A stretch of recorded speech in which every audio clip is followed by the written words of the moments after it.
Put you in my pocket. Push the button through the hole to lock it. Hold on to you, you're like a treasure. Walk across my hand, it'd be a pleasure. You could come with me. You could come with me. Oh. You all can keep your comment. That life don't suit me well. This is my finest moment. Here's another story you can tell. When I was just a baby, an orphan with no home, the spirits came to save me, taught me how to manage on my own. How many arms and legs has she? Keep a close eye on her hands and feet. You might be a little pinch or two. Is it just us in the darkened room? This ain't no sideshow magic. There's nothing up my sleeve. Nobody can explain it. People want so badly to believe. Why don't we turn the tables, raised up by spirit hands? Make an investigation, find out what you think you'll understand. Study but nobody solves a mystery of this little girl from Napoli. Books and diplomas will do you no good. Classes getting started in a darkened room. Hear me moan and hear me wail. Swallow tongue and lizard tail. From my head a cold wind blows. Hear me wail and hear me moan.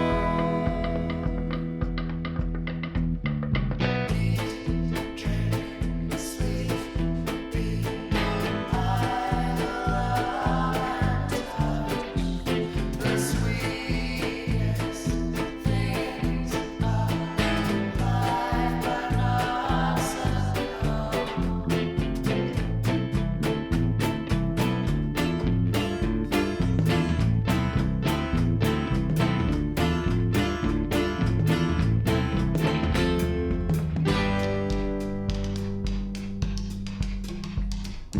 In this modern age of wonders, things go bump in the night. Brand new atomic forces hold on tightly when we dim the lights. Let's gather for the seance. There's nothing to conceal.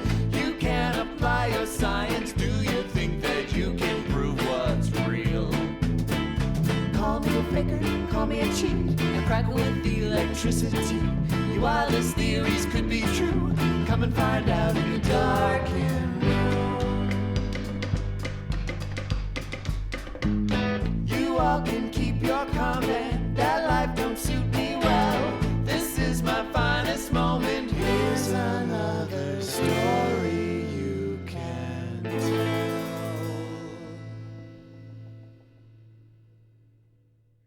Okay, welcome to D-Listers of History, a podcast about interesting people you probably didn't learn about in school. My name is Fega, and I am your historian of spookiness today.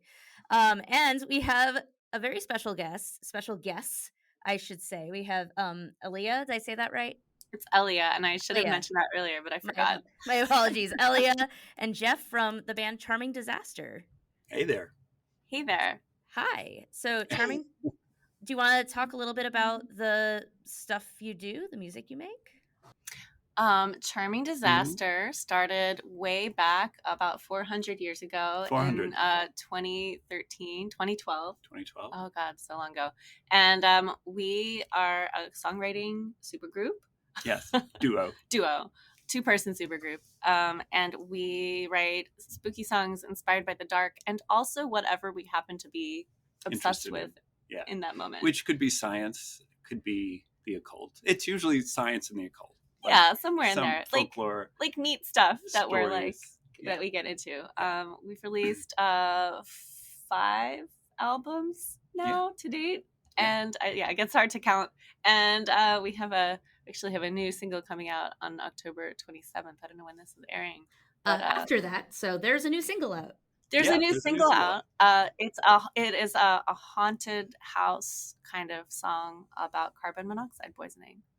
I love that so much. I actually just had an article come out on Atlas Obscura about all the scientific reasons people think that Eastern State is haunted that are actually science. So that fits right into that.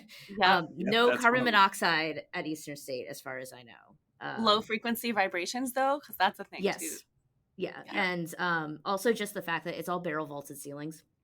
So you don't even need fancy like levels of sound.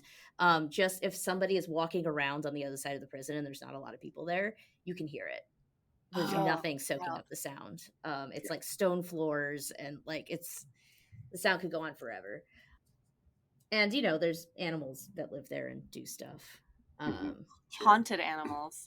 Yeah, and ghosts. Don't forget ghosts. Raccoons. Yeah. Yeah. So, and I was really excited. I was going through your discography and I saw you had a Houdini thing, which is appropriate. Oh, for yeah. Our story today. We also have a Eusebia Palladino inspired song called Darkened Room, which is about another spirit medium. She was an Italian spirit medium who Houdini also debunked. Yeah. I was about to say, I'm pretty sure she was part of the Scientific American. Yes. I think I saw that name. Yeah. Her manager was one of the judges. And he brought her over. He it was, I'm trying to remember if was she the one with the flowers? No, that was someone else. She was the one who emanated a cold wind from a hole in her forehead, allegedly. Allegedly. I like that. Well, we're kind of getting ahead because we're going to be talking about a medium today named Mina Crandon, also known as Margery, sort of her stage name, as it were. So I'm just going to kind of do the biography and just hop in if there's stuff you know or you're just think it's funny, whatever. It's pretty casual. So Mina Crandon was born Mina Marguerite Stinson in 1888 in Ontario. I didn't realize this until I was actually writing the notes. Like, oh, she was Canadian. That totally passed me by. It was an international phenomenon, though, the spirit medium. Oh, movement. for sure. Yeah. So she moved to Boston as a young woman, worked at a church as a secretary. She married a grocer named Earl Rand and had a son with him. And everything was fine, really. They were doing great. She was an ambulance driver during World War I. But then she went to the hospital with stomach pains. It was probably appendicitis. And while there, she met Dr. Leroy Goddard Crandon, who was a wealthy Boston surgeon. And suddenly she was having issues in her marriage. Mm-hmm. Suddenly. She eventually filed for a divorce. And she said in the divorce documents that Earl was cruel and abusive. This is one of those things that's like, it's hard to say because back in those days, you had to have a reason. Yeah. To divorce. Yeah, I mean, in some states now, you still need a reason. You can't just say, like, we want to split up. Like, you need to prove something to somebody. Yeah, so I don't, it's hard because it's like, what, did he all of a sudden become a jerk? It's possible, Right. But at any rate, she divorces him, and a couple months later, she marries Dr. Crandon, which was like a huge step up in society for her. He was wealthy. He lived in Beacon Hill. Fancy. Which is a fancy part of Boston. She was his third wife. He had a little bit of a he had a little bit of a history. What happened to wives 1 and 2? So wife 1, I guess he got bored of her.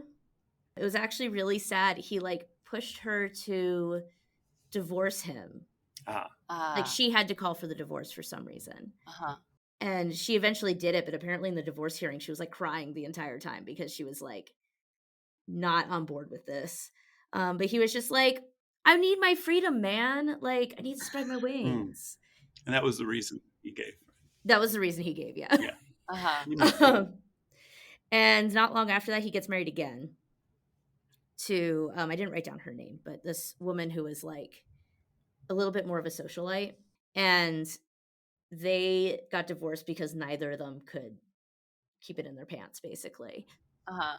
They were both carousing. And she actually, I think she had some chutzpah because she would bring the men home with her. Dang. When Dr. Crandon was there and be like, hey, can you hang with this guy for a sec? I need to go change. So that. Why get divorced? It sounds like they had a system. I know, right? It seems like it was fine. But they get divorced, and he marries Mina. So the story Mina tells about how she became a medium is that she was out for a ride on horses with her sister, Kitty. And they were like, hey, you know what would be really funny is if we went to a seance. Uh-huh. And I guess Dr. Crandon had some interest at that point in mediumship. This was, I'm sure y'all know, this was a big thing that science was involved with at this Yeah. time. So there were all these incredible discoveries that were made. We're talking early 20th century, and there are all these like important scientific discoveries that were happening. The Curies discover new chemical elements and the phenomenon of radiation. There are all these like there's radio waves. So like there's all these like invisible phenomena that have been now documented by science. And so it seemed like maybe there was something to the idea that you could communicate with spirits or the dead. And the other factor is that so many people had lost somebody either through World War I or through the 1918 flu that like people were very like there was like a worldwide sort of grief thing happening, and people were desperate to talk to their dearly departed. So the time was really ripe for this. Oh yeah, for sure. I mean, that seemed to me to be a big motivator for Sir Arthur Conan Doyle, who is a big pusher of this stuff. He traveled all over the United States and obviously England to talk about how he talked to his dead son in Summerland. Yep. Summerland. And even Houdini, who was a debunker of many mediums, he really wanted there to be somebody who could prove it was the real deal because he wanted to talk to his mother. Like his beloved mother had died, and he was very interested in speaking with her. Yeah, it almost makes it more tragic because he wanted it to be real so badly. It seemed like everyone wanted it to be real so badly. You know, yeah. We have to be able to communicate with our loved ones, and it's so sad. Yeah, it really is. And there's I put this later, but Houdini, when he met with Sir Arthur Conan Doyle, he actually had a seance with Conan Doyle's wife. She did automatic writing. Mm-hmm. Yeah. And he at first seemed really like moved. Like, oh wow, like she's communicating with my mother, but then was like, wait, she's writing in English. Right. My mother spoke Yiddish. And was like, no. But one thing I thought was pretty legit about Houdini is he'd be like, nah, this is fake, but like we're still cool. At least with Conan Doyle for a while. They eventually had a falling out because at a certain point you can only call somebody a fraud so many times before they get mad at you. Conan Doyle and his wife thought that Houdini had these powers that he wasn't aware of. That was the other thing. Yeah, and Houdini was like, no, I'm doing this on purpose. Like, it's trickery. It's like stage techniques. And they'd be like, no, it's real. You just don't know. Yeah, I love that because he's like, they're like, how do you do it? And he's like, I can't tell you because that's like against the magician's code or whatever. Like, I didn't realize they had a professional organization. That was actually one of the rules.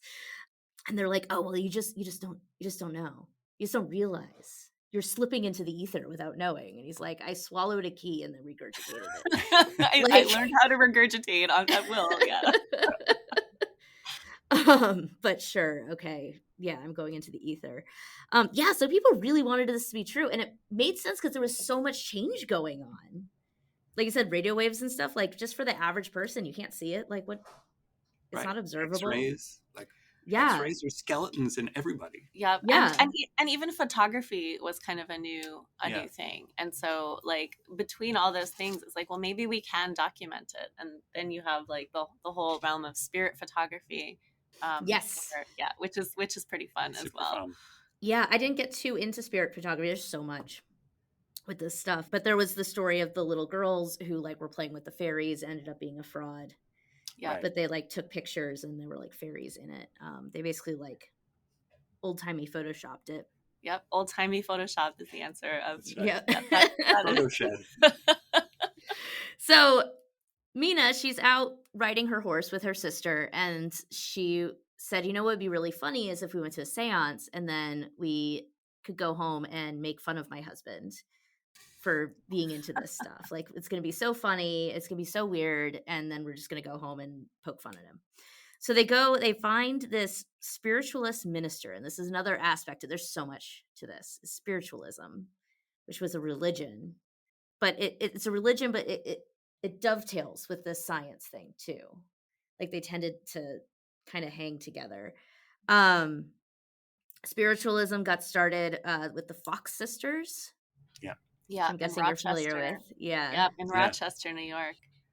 Yeah. Yeah, bunch of teenagers cracking their knuckles. But, Yep. Yeah, that's what it ended up being. But there's still they still exist today. Actually, my mother, before she died, got really into spiritualism, and I was like, "Wow, you're like 100 years behind." But okay. Oh, it's thriving. Yeah. I mean, like, the conditions are right now just as they were 100 years ago. Yeah. Like, a lot of people want something more, and it seems like to a lot of people maybe there's something real going on. Yeah. And there's like I don't know, I think there's like a mistrust of like scientific method and science in general. So there's like, I love this stuff. I think it's really fun, but like the fact that like people are still into it is concerns me in certain ways. Yeah, I mean, same. My big concern is when it leaves the realm of just fun. Like, some people are just like, they're like, oh yeah, I like doing my chart because, I don't know, it's fun. But when it starts becoming something that can hurt people. Yeah, well, I mean, the thing is that, like, I don't know. I mean, I want to like sort of like dial back what I just said a little bit, which is that like I think that people can get things that are like real and important from these encounters. But there are people who are manipulating people through this. And, I mean, far be it from me to say, like, if you have like an important experience through one of these, seances, whether or not I believe like you're talking to your dead mother, like, you still may find some like emotional catharsis or whatever. But it's the people who are taking people's money for it. Exactly. Yeah. And I mean, it's like the same thing. Like, I'm Jewish. I am somewhat active. I personally not a big believer in like the supernatural side of it, but like a lot of my friends are, and it's like, that's where it is. Like, is it hurting people, or are you getting something from it? So I like a lot of my friends, I know they're getting a lot from that sort of belief in God thing. And I think that's great. Awesome. Yeah. And I sort of feel the same way about this stuff. It's like, if you're using a Ouija board and it's helping you like process your grief about somebody or whatever, like, rock on, like, enjoy. They go to this spiritualist minister, and he claims that her brother Walter is coming through. And the way she tells it, she was skeptical, but she asked a question that like only Walter would have known about, like sometimes she fell off a horse or something, and was, I guess, convinced. And on top of that, the minister told her that she had some like mediumship capabilities, that she could be a psychic herself, which was surprising to her. Her husband said this sounds stupid, which is weird because he was really into it. He's like, this sounds ridiculous. And she and him both were kind of agnostic about things, which was kind of trendy in that social class at the time.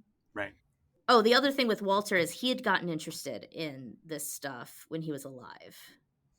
But their parents were really religious and shut it down. So, but it made sense to Mina that of everyone, it would be him. So she kind of sits on this for a while. She eventually decides, you know what, I want to try to do this thing. So she gets some friends over. They have dinner. They make a table. It doesn't have any metal in it, because apparently that's a thing.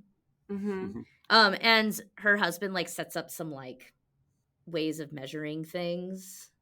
The book was not clear. Yeah. Oh yeah, they love that. They love that stuff. They're like, we're gonna weigh you beforehand. We're gonna weigh you while it's happening. Like, does ectoplasm weigh anything? Like, we haven't really gotten into ectoplasm yet. We'll get but there. I assume we'll get there.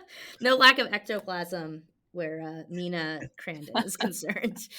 There's a lot going on with her. Yeah, so they all, they sit there for a while in the dark with a red light. Because according to like the prevailing theory at the time, this stuff can only happen when it's dark, except red lights are fine. Right. There's a lot of rules, actually. There's like, it has to be pretty dark, but like a red light is okay. Nobody in the room should be skeptical about Right, you this. have to believe. Right, you have Right, to yeah. believe. Otherwise, Very it important. like Spirits hate freaks that out when the you- spirits and they won't come. Like, you definitely can't touch the ectoplasm or the medium or anything like that. Like, and ideally, it's pretty dark and you can't see what's happening. Yeah. Yeah, which is convenient. So they do that and they just sit there for a while. It sounded like it was a long while. Like, I'm kind of impressed with the commitment. And then all of a sudden the table starts to move. And everyone's like, oh, wow, this is so cool. I wonder who's causing it. So they do this thing where they have like one person at a time leave the room. And finally, when Mina leaves, the table stops moving. Amazing. Amazing. That I know, proves it. right? Wow, must be the spirit. And everybody's convinced. Mina is a psychic medium. And this was something that when I think of this stuff, because today it's the moving things, the telekinesis is less popular than it once was. I think of it more like cold readings, like the sort of John Edwards type. Like I'm getting somebody in with the letter A, that Right. sort of thing. Right. Or hot readings, which are much easier to do today. Uh-huh. And mediums did that too, but a lot of these science people were way more into the telekinesis stuff because that was measurable. Mhm. Like, you Right. can't measure grandma talk to me. Right. So and some of these like descriptions of physical objects moving around were like wild, to the extent that like I kind of wish the book I read, which was The Witch of Lime Street by David Yard. Yeah, I think that's how you say his name. I wish he'd gone into a little more how they did it, because I was like, how'd they do that? Yeah. Like, That's a trade Amazing. secret. it is. Yeah, so she starts having, they make a little club they call the ABC Club, which is a reference to the letters in the people's names. And they have like a nice dinner beforehand. They socialize. And this is like an important part of the Mina Crandon thing, is she is a excellent hostess. And so Right. they have this lovely dinner. They go upstairs. They lose the kid somewhere. I'm very curious about this kid, because they have a couple moments where they have like quotes from him where he's like was kind of freaked out by the whole thing. Well, and it must have been traumatic because he was the kid from the first from her Yes. first marriage, right? And then Yes. like she like leaves Rand and she marries what's his face and Crandon. Crandon, and he adopts her kid. And renames him. Yeah, it's weird. Yeah, they also like tried to adopt a kid, and I couldn't find a lot of good information on that, but it was pretty sus.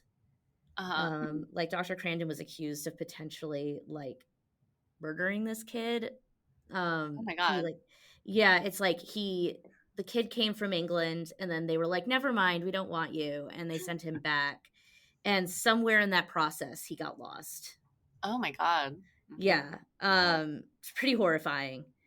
It sounded like Houdini might have been insinuating they had like a secret kid running around the room doing stuff, but Oh yeah, no, we sent him back, that orphan. Oh no, like definitely not here. it would be wild if that was the case, but this whole thing is wild. So like, who knows? So they get together, they have dinner, they go upstairs, they turn off the lights. She sits in her little spirit cabinet, and stuff moves around the room. And eventually, like, things get more and more dramatic. And eventually Walter shows up. And Walter is quite the character. He likes to like touch people and like kind of yell stuff at them. If he doesn't like someone, he'll like make fun of them and like give them mean nicknames. He likes to play the Victorola, which is like a record player. I'm missing a thing. He whistled. That was one. They made a bird appear at one point, which the sister adopted. Wow. Bird. The spirit A bird? spirit bird. Yeah, that apparently continued to exist post-seance. Yeah, so things just got more and more dramatic as time went on. So, and this is what I was searching for. Walter would call Mina the kid because he was the older brother. That's cute. It is cute. It was actually some of the people who debunked her were really fond of Walter, and like wrote and wrote that they were really sad that they would never speak to Walter again. Yeah. Mhm. Wow. Mm. Which is a fascinating compartmentalization. Yeah. So Jeff has read this book. Mm-hmm. Okay. I haven't read the book. I started it and then I got distracted. I read it a while ago. It was Yeah. really good. It's easy to get distracted. But I did look at a Wikipedia article, and what I'm most interested in talking about is the fact that she would perform these seances in the nude. Oh, I was Yes. Yeah. Yes. And the book really just kind of skims over that. It's kind of funny. They're like, oh, also sometimes she was naked. And you're like, hold up, like, can we talk about that? It did the same thing with the kid that like might have been murdered. Where it was like, yeah, they might have had a kid buried under their house. What?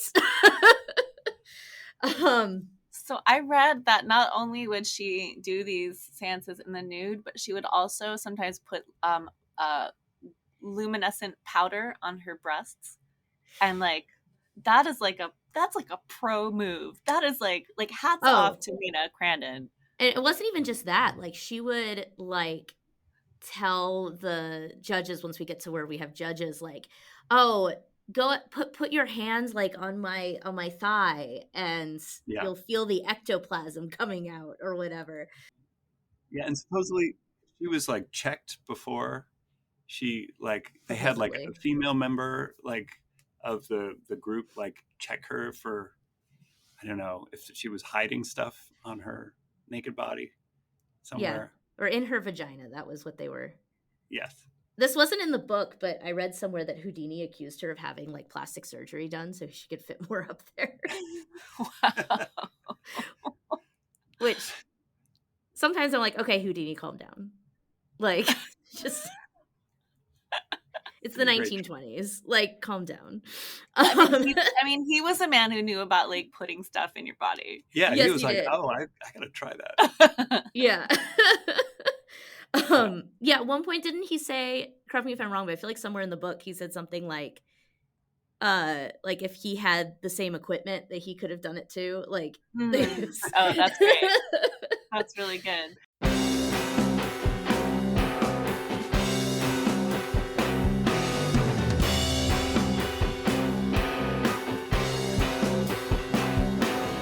Break out of that black box, throw the ropes off, can you pick locks? Chains wrapped around your shoulders, never were enough to hold you.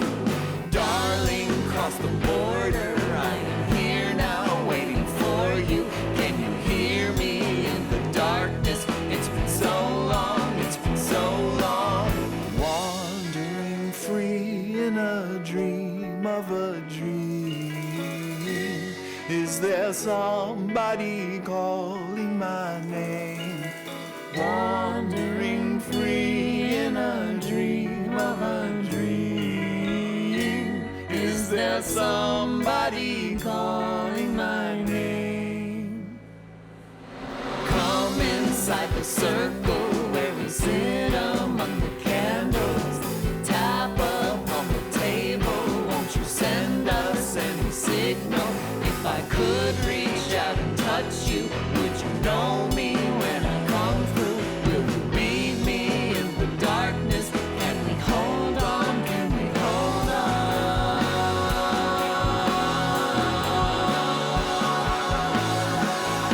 Wandering free in a dream of a dream.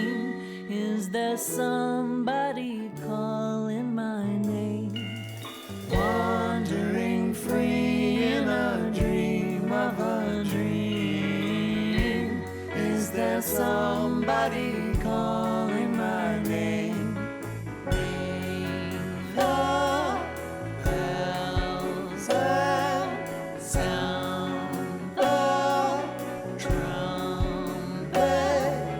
Are you here, dearly beloved?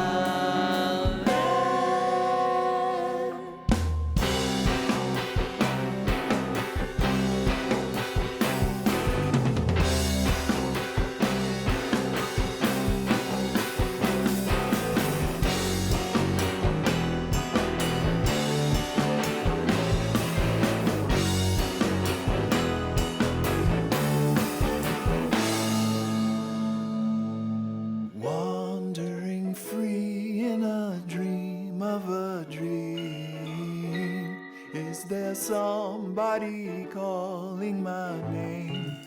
Wandering free in a dream of a dream. Is there somebody calling my name?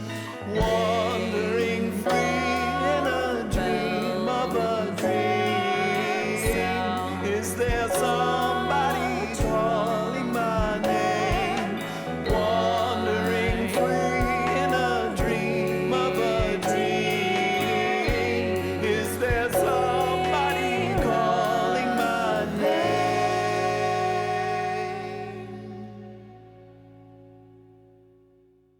Yeah, all right. So she's doing these seances and it's like they're getting more elaborate and then and more naked and sexier. and more naked. More naked. More glowing, glow in the dark breasts. I mean, not to like keep harping on that, but like, come on, that's pretty awesome. Yes, no, that's pretty awesome. And they were like, it's such a mystery, and they went and like inspected it, and like it was this whole thing. She was a very good performer.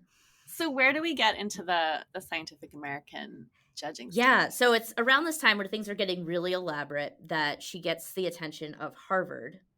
Throughout this whole thing, they're kind of doing investigations here and there. And she also, at that time, becomes acquainted with Sir Arthur Conan Doyle. And Conan Doyle is the one who goes... So he's, for anybody listening who's unfamiliar, he wrote Sherlock Holmes. And then, somewhat ironically, kind of flips and becomes this big spiritualist leader. Probably because of his grief around losing his son in World War I. And he was a true believer. Like, some of these people we learn about were definitely, like, manipulators, but I think Conan Doyle was like he would go on a lecture circuit and like talk about it and like go and travel tour the country talking about spiritualism. Yeah, and I think he really believed in it. And this actually shows he really believed in it because in 1924 he goes to Scientific American and says, you should do a contest for someone who can prove that they are a psychic medium. And they put out a $2,500 prize for anyone who can, which was a considerable amount of money at the time. And they put together like a committee, which is like a bunch of scientists. Houdini's on it. There's also another illusionist on it. Not on the committee, but very involved is Malcolm Bird, who's an editor for the magazine. Right. Well, and one of the members of the committee is Eusapia Palladino's manager also, right? I think so, yeah. I think so. I remember when I'm not sure. But at any rate, they meet a bunch of these psychics and none of them are impressive. It's actually really clever, some of the stuff they did, where they set up a chair that, like, there was somebody in another room that a light would go off when the person left their seat. There was somebody who, like, would write things with flowers. Like, she'd put flowers on cards and then, like, the spirits would write with them. But it only worked when she was in a field for some reason. And throughout this, most of the committee is pretty good at debunking these guys. Like, eventually there's someone, I think it's the person from Italy, that they need Houdini to come in and be like, okay, right, let's figure out how we're doing this. It didn't sound like they liked Houdini very much. No. So they did not include him if they could avoid it. Well, because he was a stage magician and like he was all about escaping and, you know. Right, that's where he learned these. He learned all about this on the vaudeville circuit. Yeah. Vaudeville and then sideshows before he got onto vaudeville. Sideshows, right. Mm-hmm. Yeah. So there was somebody who I'm pretty sure was from Italy. When he saw how they were tying the guy, they would like tie the person up, and he saw how they did it, and he's like, amateurs, let me do this. And his whole thing is that you had to tie with like little pieces of rope, not like one big piece of rope. Yeah. And he's like, he might be able to get out, but he won't be able to get back in. And that made the manager really angry, and he accused Houdini of tying up the medium like Christ was tied up on the cross, and Houdini like lost it. They had to like hold him back. That's one thing I really appreciated about the book, is it really was very frank about the anti-Semitism that Houdini was. Like, Houdini, kind of a jerk also. Mm-hmm. There was some real stuff going on there. Now, I don't know if it was mentioned in the book or who comments on it, is that spirit mediums are the first like real escape artists. It's like that skill was learned through spirit mediums. I mean, that makes sense. I think Houdini got his start like claiming that he was a spirit medium, and then decided to drop that part of his act. Yeah, so they were definitely like one and the same. So I think part of why Houdini was so irritated by it.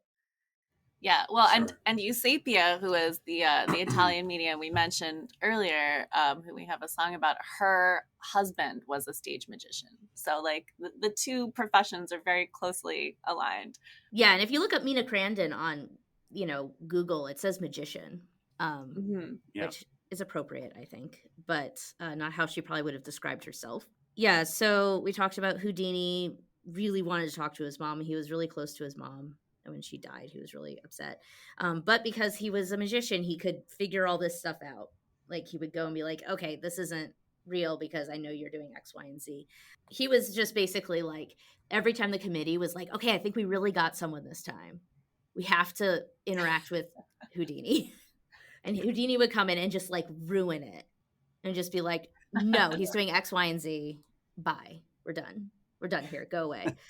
But the thing is all these people who came in tended to be from like the working class, people who definitely $2,500 would be like life-changing for them, and oftentimes took money for their work. Like they would do seances for people and they would take money. And this is part of why Mina Crandon was so different and so appealing to Scientific American. So I think it was Conan Doyle who introduced her. That might be wrong. She's brought in front of the committee and they're really like, she doesn't charge. Like she's just kind of doing for funsies. Right. She's rich. She doesn't need the money. This is just, it's just for her. Yeah. And not only that, not only does she not need the money, like she and her husband pay for these guys to come up from New York. Mm-hmm. And like they stay at their house and they feed them. They don't need the money at all. And this is appealing. And also she's very like genteel. Mm-hmm. Mm-hmm. Yeah, she wines and dines them, definitely. Oh, for sure. And there was actually, which is very different from, I bookmarked this because it made me laugh so hard. Things they said about some of these other people. Oh, here we go. One of the mediums they talked to is John Sloan, who was a Scottish guy. And Malcolm Bird said that he had intelligence comfortably below the mean. So compared to those people, Mina was like, oh, this might be a real thing. And so the committee is like super impressed with everything she does. Walter comes through, he's whistling, he's playing music on the Victrola, he's picking stuff up and putting it down, ringing bells, the whole 9 yards. And they're so excited about this. And they keep going to these seances. Like they went like 40 times or something before they called Houdini in. Mm-hmm. And every time she's whining and dining them. And she's very flirtatious with them. Yeah. That's right. And Dr. Crandon is really lovely. And it's just like, it sounds like it was just like fun to be around her. Yeah, I would go. Sounds like a fun night out. It really does. And some of the pictures they took, you can tell like that they were all having a good time, which I think she probably was really like that. But I think that was also part of her like shtick. If you're friends with someone, you don't want them to be making stuff up. She eventually has ectoplasm start to emerge as she just gets more and more dramatic. Well, you got to keep raising the stakes. Otherwise people will stop coming. Yeah. So ectoplasm is one of these things that we think of as sort of, I wasn't going to say standard because that implies you can get it at like Walmart. But ectoplasm, it's like, you just know that it's a thing that ghosts make now, but it was developed by one of these mediums, not her, not Mina Crandon. It would be like this idea that this was how the spirits were moving things, was you had this ectoplasm coming out of the medium's body and like picking stuff up. And as you said, like you cannot touch the ectoplasm. Terrible things will happen. Oh, yeah. Non-specific terrible things will happen if you touch the ectoplasm. Well, I mean, for example, like it could kill the medium is what they would sometimes say. Yeah. And a lot of people did a lot of different things. Mina Crandon's ectoplasm was very like fleshy. Ooh. Yeah. There's a picture on Wikipedia of it and looks like a weird like deflated hand because what it ended up being is these were like her husband had like sewn together like animal organs and stuff and put them on knitting needles and things like that so that they could kind of emerge. Right, like a sausage casing, essentially. Yeah, which I think is really clever. Yeah, a lot of creative thinking. Yeah, and so they finally they try to control her to make sure she's not doing anything, and they can't find a way to stop the to have a blank seance, what they called them, because that was how it always had worked before with the others. Is they finally like did the thing that caused nothing to happen, and that just kept not happening. They would hold her hands and they would hold her feet, and she was always so like, yeah, do whatever, it's fine. Right. Like, Touch I don't me care. Wherever. I'll be naked. It's fine. Yeah. Do you want to look in all of my orifices? Let's go. Like, and so they were really impressed. So if I finally bring Houdini up, and Houdini is hype, he like cancels shows, and he's like, I'm going, but he refuses to stay with them because he thinks that's weird. Mm-hmm. And he's right. Yeah, he's right. And this is the other thing. There was the other illusionist on the committee, Carrington. Carrington. That's the manager of Eusapia. Yeah, and he was having an affair with Mina Crandon. Oops. Yeah. I feel like that would impact your like impartiality. Yeah. Maybe. Malcolm Bird claims that he was having an affair with her, but she said, "Oh, I would never. He's too ugly." So who are you going to believe? Yeah, it seems like there was a lot of hanky-panky happening. Which I think was a lot of like, because we'll talk about this at the end, but like the why of it, and I think that's kind of part of it for her. Yeah, so Houdini shows up, and she does her whole like whining and dining thing. Doesn't she like heavily flirt with Houdini, or is that? Yes, and he is very uncomfortable. Yeah. I'm actually curious about this. I need to read up more on Houdini because the book mentioned sort of in passing that he was always really uncomfortable around women. I mean, he and his wife were like deeply devoted to each other. Yeah. For what it's worth. There is a picture of Houdini and Mina Crandon that looks like she's about to like kiss him. I can see that making a person uncomfortable. Right. Yeah, So there was definitely a very one-sided flirtation going on there. So Houdini, like, he ties her up. She still does the thing.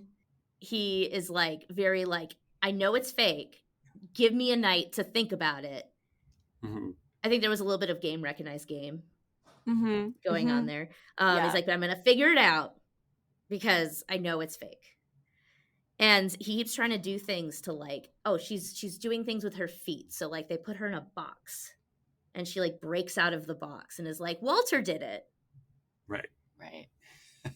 And Houdini's like, I saw her muscles and her neck move. And everyone's like, oh, Houdini, you're such a jerk. Why are you so mean to her? Don't be so uptight. Why are you being so mean to Mina? She gave us food and wine and it was fun. She slept with me. Yeah, just let her kiss you. Yeah. Yes. Okay. It's like, come on, Harry. The box was my favorite because he made this box that was supposed to be like, this is like illusionist proof. And then she beats it. And he's like, well, I could have done that. Right. I could totally do that. And it's like, which is it, Houdini? It's like raccoons, like they're going to get into the garbage can. Like they're motivated. Yeah. Yeah. There were a few moments in this where I was like, everybody sucks in this. Like everybody's terrible. Like I'm not rooting for anyone.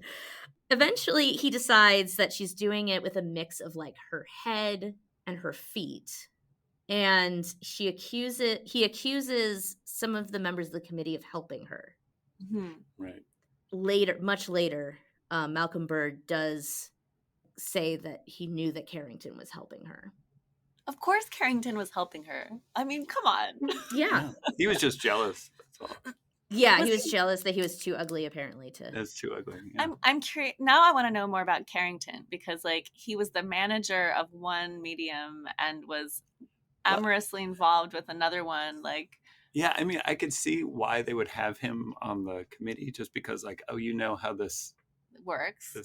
bullshit works. Yeah, but it seems more like he's got a type. Yeah, I guess. Yeah, So. he does. Well, Eusapia's, she's a type, that's for sure. There was actually another person that she might have been having a little canoodling with, and that was Eric Dingwall, who was another magician, who Houdini was so mad at because Dingwall, I guess, had struggled a little bit financially in his life, and Houdini had always like kind of swooped in and come to his rescue. And Houdini was like, "You've ruined this. Like, you're such a jerk. I like paid for your professional membership in the Magicians Union or whatever, and now you're turning around and like just pretending that you don't see what's happening here." Mm-hmm. Let's see. So they put her in the box. The box was one of my favorites, especially because Houdini was like, "I could totally do that. I got it." But Houdini's just like, "I'm done with this. I've got it all figured out." She's using her head. She's using her feet. She's got helpers.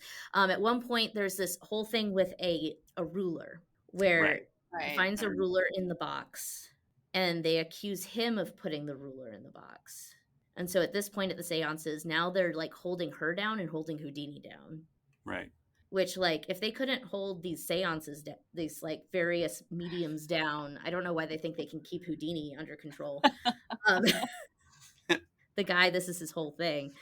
But that was a whole thing that this ruler keeps coming up because it's like both parties use it as proof against the other. Right. Houdini says, "Look, I found a ruler. One of you is helping her." And they're like, "You planted the ruler to discredit her." Yeah. And he's like, "How could I have done that?" And they're like, "I don't know. You're Houdini, man. You can do all kinds of stuff." So Houdini wants to go to the press. And this is part of what pissed people off about Houdini is for previous psychics, he was so excited to like show how he figured it out that he went to the press before he was supposed to. And yeah, Munn who's the owner of Scientific American was like, you need to be quiet. You need to stop. So he's behaving himself. And then Malcolm Bird, the editor, comes and writes this whole thing about how amazing Mina Crandon is, gives her the name Margery because she doesn't want to be identified because she's like a society lady. Mm-hmm. Houdini is like so mad because he's like, wait, he gets to say stuff and I don't? Like, this is ridiculous. And it's just the committee really falls apart. They were barely holding it together, like socially for a while there. And this was just like the end of it. The committee, like, nobody likes Houdini, but some of them agree with Houdini. This guy Prince was a scientist and he was like, he really had an open mind about it. So it took him a while to decide, which annoyed everybody. They eventually have a vote. It takes them forever. Like, it seems like they were at this for like months and months and months and months. And I'm like, was anything new happening? You go, you sit in the dark room, you put her in the weird box, you hold her down, she makes things float, rinse, repeat. But, I guess if you're getting something more than a seance out of it, you might be Sure, you want to keep going back. Yeah. Let's I know, do right? that again. Let's do that thing again we were doing before. So finally they vote, and it's all comes down to this Prince guy. And he votes against Mina, so she is not awarded the prize, which was very upsetting for her and Dr. Crandon. They didn't need the money, but it was like a pride thing at that point because it was like Houdini won. And Houdini starts running around doing an entire performance about all the ways that she was a fraud. Right. Like, he's like goes on like a tour, and he's like, so there's this Margery person, and here's all the ways she's fake. And he would do all of her tricks on stage in the way that, he actually made a pamphlet where he drew how he thought she was doing things. Wow. And published it. Like, he was like, I am going, he was going hard at Mina. But that Scientific American wasn't really the end of Mina Crandon being investigated. So there was another organization at the time, the American Society of Psychical Research. I assume we've come across these. So these guys, ASPR. I don't know if I have, actually. Oh, is that? Anyway, go ahead. They were just another group that was doing a lot of investigations. Yeah. So they keep investigating. The Crandons don't like them very much. And then there's these Harvard students. And they're like English majors. And they just like decide, you know what? We're going to investigate Mina Crandon. Listen, as a former English major, it really does prepare you for anything. It genuinely, I mean, as a history major, yes. Like, go humanities. And I just kind of love the like early 20s, like, I can do anything sort of audacity of the early 20s. And so they do basically the same stuff that the Scientific American Committee did. except I guess they're more likable. So when they're like, oh yeah, here's how she's doing it, it was all the same stuff Houdini said, but Right. now they listen to them. And this is actually the kid who was like really sad about Walter not being real. He Oh, really liked Walter. And he had like a private meeting with Mina. He was like convinced Mina didn't know what she was doing. Like he thought there was something like psychologically going on, which I mean, who knows, maybe. Wow. mm, He like talked to her and was like, listen, I have to tell everybody it's fake, but I want you to know, like, I think that you really believe this is happening. I want you to know that. He was really upset about it, but he was honest and he came forward and said, this is what she's doing.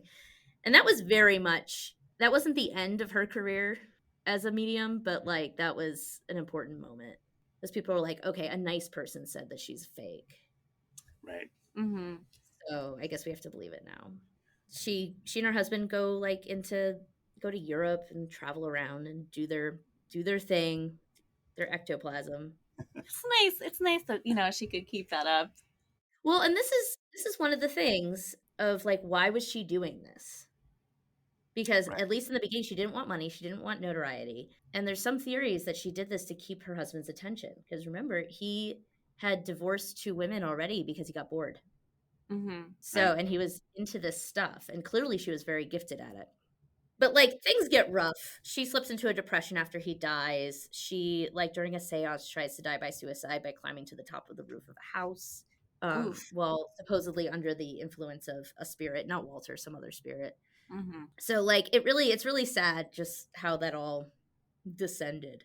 But yeah, but the thing I think is so fascinating about her is like, why was any of this happening? Because it's really easy to see the motivation of some of these folks. Right. Like some of them, it's like, well, obviously it was their job, or like it was the alternative to like, you know, a crappy job at a Right, factory exactly. or something. When you get paid a lot more for it. Yeah. Right. You get a lot of attention. You get a lot of Yeah. notoriety. Yeah. Like I can. Travel. Yeah. You get glory. You get Yeah. fame. It's like You get. being a rock and roll musician. Yeah. It's a lot like that. Yeah. But she just wanted to like hang out in her parlor and do this for her society friends. So like, you know, so there's the theory, we talked a little bit about how like there was definitely some like shenanigans, like sexual shenanigans going on. Yeah. Yeah. It definitely made me wonder. They didn't use this word in the book, but I was reading, I'm like, was this like a kink for the 2 of them? Right. Mm-hmm. Right. I mean, The it's ectoplasm. an excuse to be Get- socially naked. Socially maybe, naked. and like, you know, get the attention of a lot of people, like holding your leg and making sure that nothing is coming out of you. And Right. if Dr. Crandon is into that too, then, you know, like Right. that works. Yeah. Well, and like, I don't know, it seems like society, especially like upper class society, had like a lot of rules and hangups about what you could and could not do. And if she was used to a freer kind of sexually liberated situation in her previous marriage, and now in society, like she had to find ways to like make it like give it context. I Mhm. mean, I can see that being Right. part of her motivation. Or perhaps being listened to in a way that she wouldn't normally be listened. Like, oh, the spirits say you should cut down on your drinking and stop. You clean up the house a little bit more. Maybe then you'll listen. You know, or it's Walter saying that you Yeah. should stop. Then that is the thing, because Walter is mean. Yeah. And Right. It's a whole other personality Mhm. that comes yeah, out. like she's all like friends trying to smooch Houdini, and as soon as Walter comes out, Houdini, like Walter just like eviscerates him, like he's a Yeah. bully. And so that definitely crossed my mind of like, I wonder if this is a way for her to say the things she's thinking. Right. Mhm. Her like shadow self. Yeah. And also especially because she wasn't born into this social strata, which interestingly, like when she's being written about by like Scientific American and so forth, some newspaper reporters like kind of find out that she's originally working class, and they use it as like well, clearly she's lying then. Clearly she's what? Lying. Oh. And I was like, well, that's a little weird, because like, I mean, she Wow. is, but it's not because she That's not why. like Yeah. she married well. Yeah. Class was. Yeah, well, different and thing. among the upper classes, you never wanted to be mentioned in the paper unless you were Mhm. getting married or having your obituary in the paper. Being written about was kind of shameful, and so it makes sense to me that she would have used a pseudonym Oh yeah. for that reason too. Oh, it made tons of sense. But over time also her star sort of fades, and also interest in mediumship fades. We go into the 1930s and people are too busy trying to survive Yeah. to be worrying about Summerland. And World War II, interestingly, does not invoke the same sort of interest in speaking to the other side, which I think has more to do with just what science was doing was so different. Mm-hmm. Yeah. Yeah. Yeah, and the popularization of psychology, I think, also. Mhm. And people are getting more into Freud. I mean, Freud's work was before, obviously, but it's becoming more and more Right. acceptable to talk about your problems, or Right. in some pseudoscientific way. Instead of speaking for your dead brother, Right. to say what you're really thinking. And like I said before, obviously this stuff's still around. Less of the telekinesis I stuff, know. because I You got to think bring that back. I know. Bring back I know. telekinesis. I think people are a little more incredulous today. I think it's harder to pull off the telekinesis. Yeah. Yeah, and everybody's got a camera. It's harder to get away with telekinesis. I've been practicing my telekinesis myself. I'm not very good at it, but I'm gonna keep on trying. Oh yeah. Mm-hmm. Your telepathy is working. Yeah, well. no, my telepathy is great. Yeah. Telepathy is very handy. Yeah, and so, but like you said at the very beginning, we're seeing a resurgence of a lot of this stuff. Yeah, I think people are seeking answers that they're not getting elsewhere, and but I think of an interesting thing that we heard recently. A friend of ours produced a theater show that was inspired by the Fox sisters, which was presented kind of as a seance, it's a sort of immersive show. Oh wow. And the show, the point of the show was to kind of do what Houdini did essentially, and kind of debunk it at the end. And during one of the performances, somebody had a very profound experience, where the medium connected them with their dead mother, and they had a whole thing. And our friend sort of was like, I didn't want to tell them that it wasn't real, because this person had this Right. this kind of important experience for Yeah. them. And then as it happened, somebody fainted toward the end of the show, and they had to cut it off before the big reveal at the end. Yeah. It's it was for the best. The fainting wasn't caused by some kind of spiritual As far as we know. low blood sugar and a warm place. It's a warm room. Yeah. Well, I mean, it's there's a podcast I listen to, Oh No, Ross and Carrie, and they're skeptics. And every year, I guess, they do some sort of skeptics carnival. That's fun.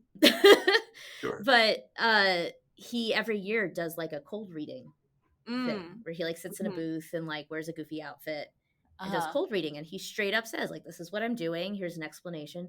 And he said that even though he's very upfront, he still has people year after year who tell him that they had this really meaningful experience because of his psychic abilities or whatever. Yeah.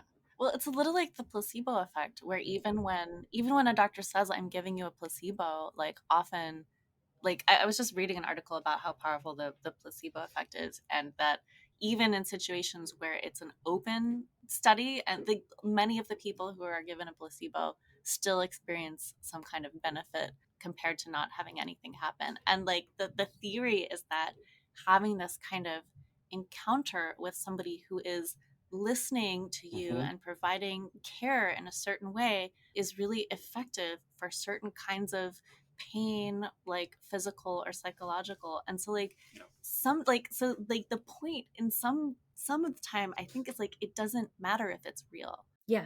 Right. The results are the same. Somebody experiences some sort of healing. So and I'm and as a skeptic, that's a problematic place to land.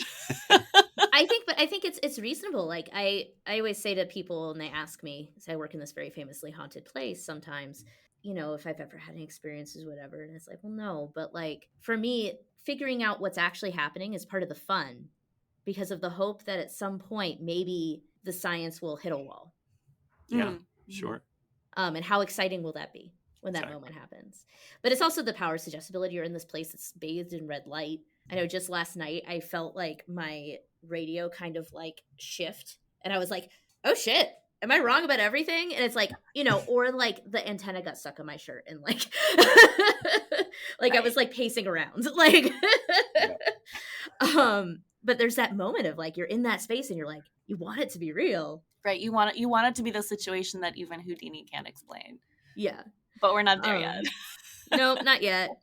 Ugh, I really feel for Houdini. He unfortunately met a sad end. If anybody, I'm imagining most people, I think this is pretty famous, but he got punched in the stomach when he wasn't expecting it. Right. What I didn't realize from the book was that I guess there was some question about whether it might have been like a setup, and that surprised me.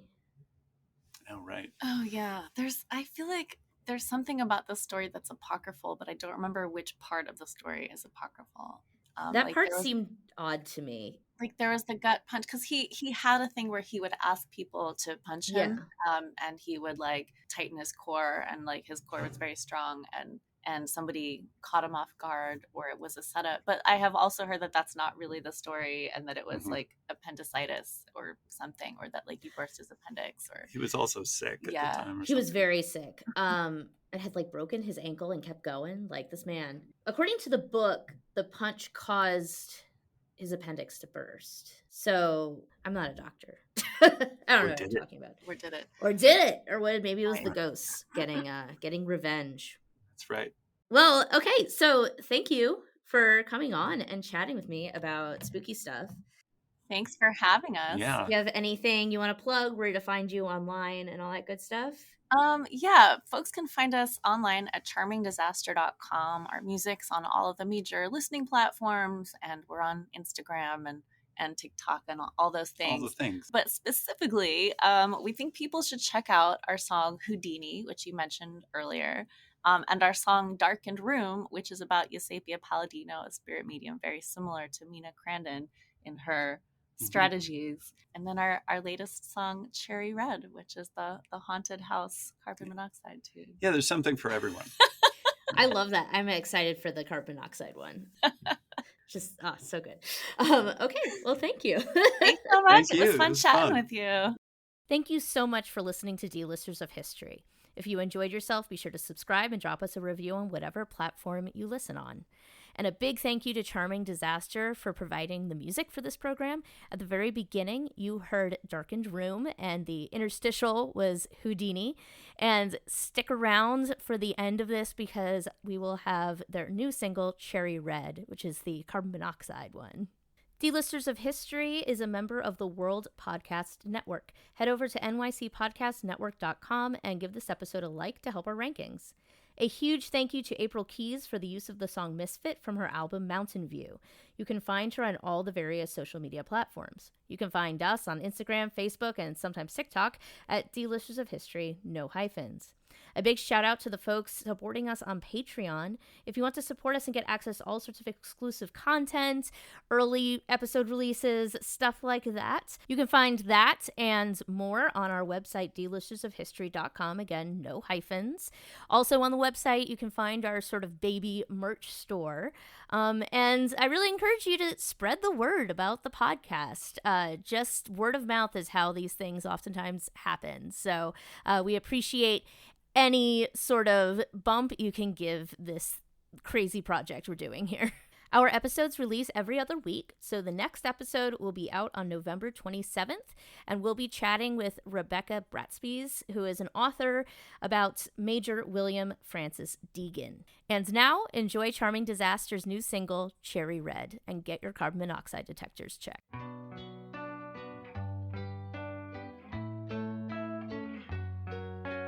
Do you hear the motor running? Pilot light went out. Who left the gas on? Is it just the television? Whispers in the dark. Another night of bad dreams.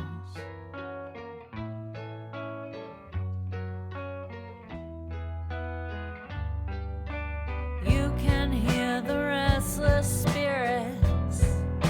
Feel a sense of dread. What's in the basement? Take a dizzy inhalation. You can't catch your breath.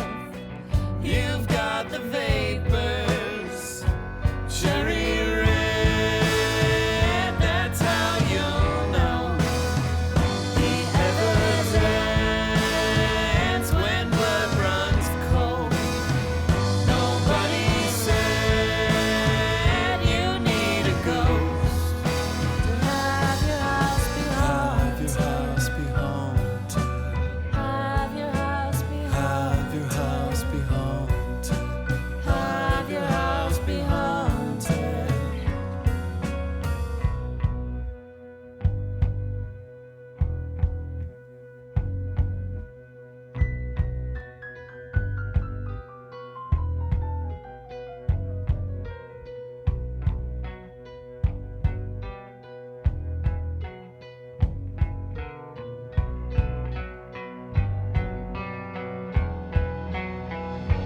Cherry red, that's how you'll know.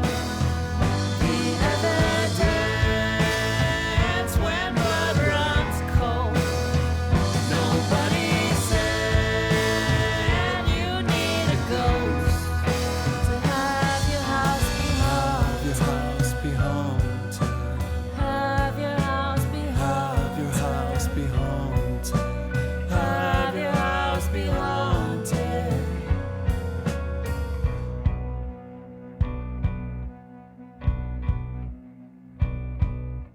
Heavy weight of apprehension. Pressing on your chest. You're going